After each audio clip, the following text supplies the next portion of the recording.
El Departamento de Relaciones Públicas, Prensa y Protocolo de la Asamblea Legislativa presenta Asamblea Legislativa Noticias. Porque hay cosas buenas que decir.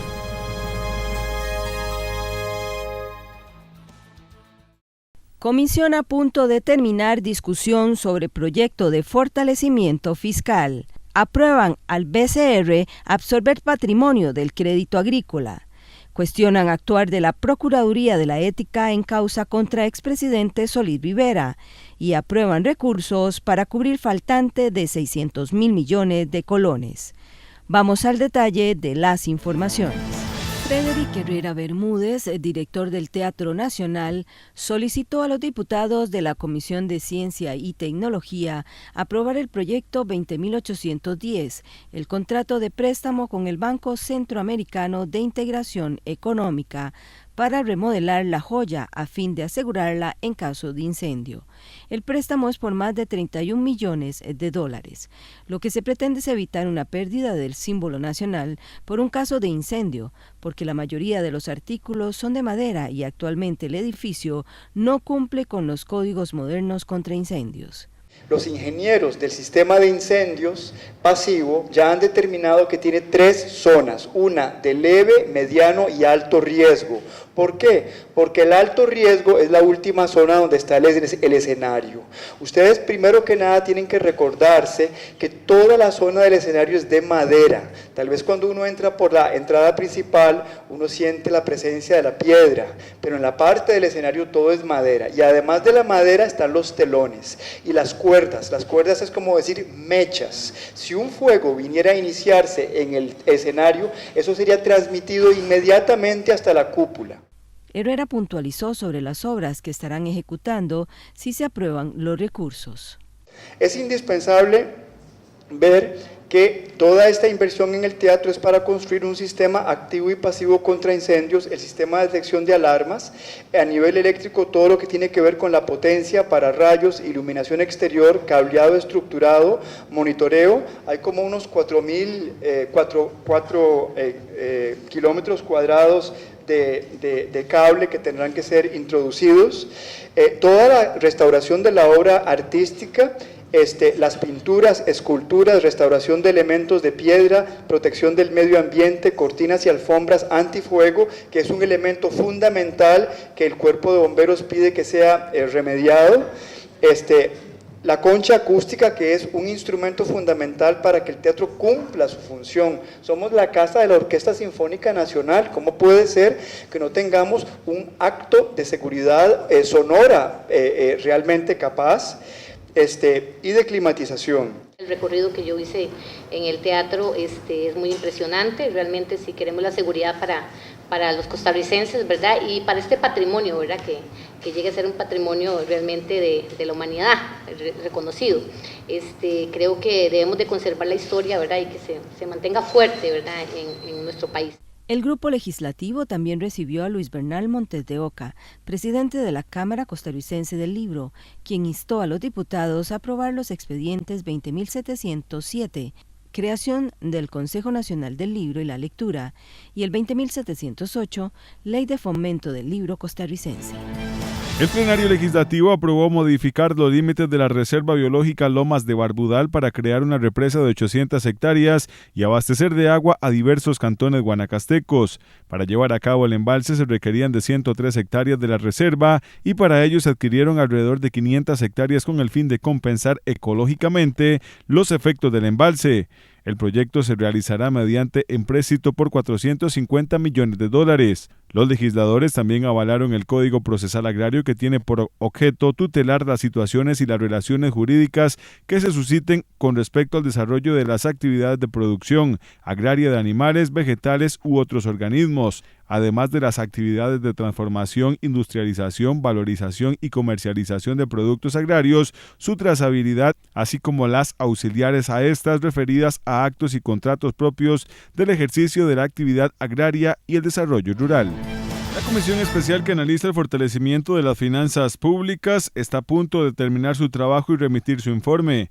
La iniciativa busca nuevos topes de renta, la transformación del impuesto de ventas al impuesto del valor agregado y establece apartados de contención del gasto y regla fiscal. El texto impone un 13% a todos los servicios, grava la canasta básica en 1%, exonera los servicios de educación privada y aplica una tasa diferenciada del 2% para los medicamentos y las consultas médicas privadas. Va a luchar hasta el final para que no se le ponga ningún tipo de impuestos a la comida de la gente, a los bienes de la canasta básica y a las medicinas, porque son bienes de primera necesidad, esenciales para la vida de la gente, y está demostrado que si se le pone un impuesto, aunque sea de 0,5%, de 1, de 2, eso va a aumentar la pobreza en el país, porque va a golpear proporcionalmente más los escasos ingresos de las personas que menos ganan y que menos tienen en este país. Es decir, que tenemos un proyecto de reforma fiscal que rinde menos de lo que inicialmente se había planteado el Ejecutivo. Quedamos con un 1% en canasta básica, con un 2% para medicamentos,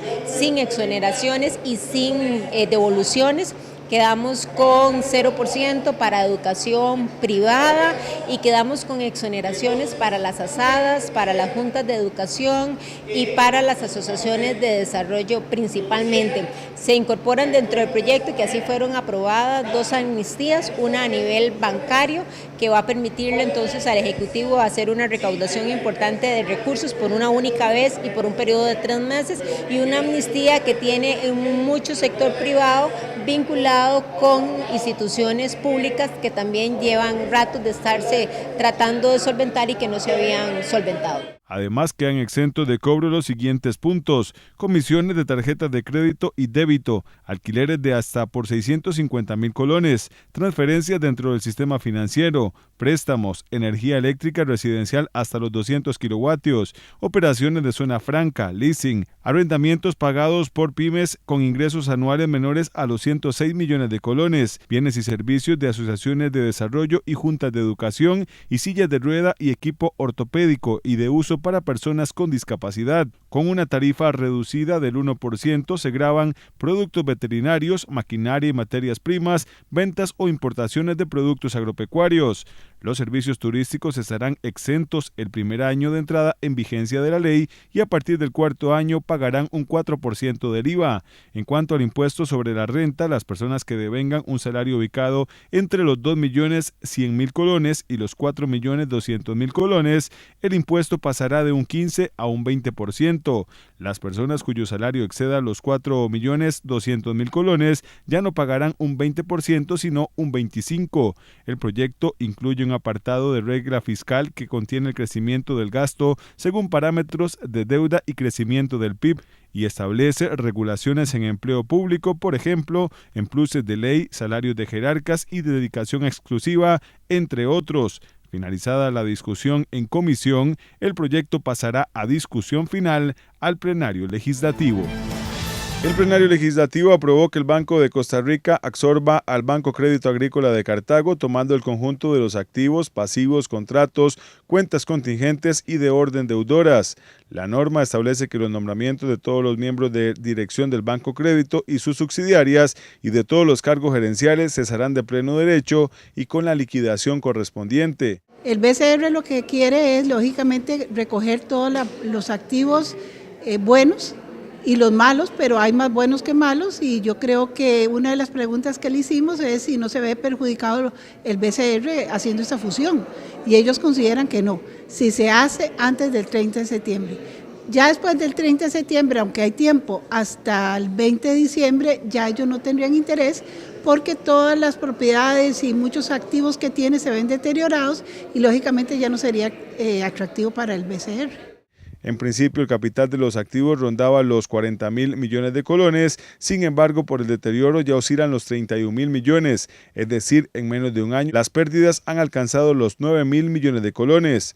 A partir de la entrada en vigencia de la ley, el BCR tiene 60 días para absorber el crédito agrícola.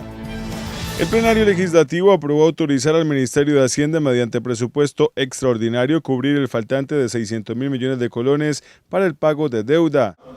El Ministerio de Hacienda, debido al faltante de recursos, ha tenido que recurrir a colocar deuda en el corto plazo y en el muy corto plazo, y se ha ido haciendo un cúmulo de deuda muy grande, y eso le quita capacidad de gestión a un ministerio cuando tiene que colocar grandes cantidades de recursos para pagar deuda. Eso es lo que está pasando en la situación fiscal que vive el país.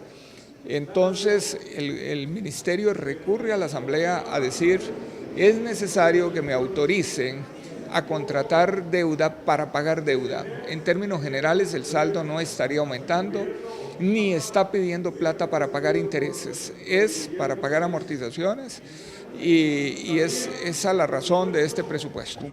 Los legisladores cuestionan que se ocultara el faltante de los recursos y haber realizado pagos sin autorización legislativa. Sin embargo, son conscientes de que no honrar esos pagos sería catastrófico económicamente para el país. Creo que sería más perjudicial si votamos en contra del proyecto, porque le estaríamos diciendo a los acreedores del país que no vamos a pagar las deudas, y nadie en este país quiere esa situación. Queremos hacerle frente a nuestras obligaciones, pero siempre manteniendo el orden jerárquico y constitucional que dicta las normas de nuestro país. Consideramos que es una urgencia para el país resolver ese desafortunado hueco fiscal que generó la administración anterior, la administración Solís.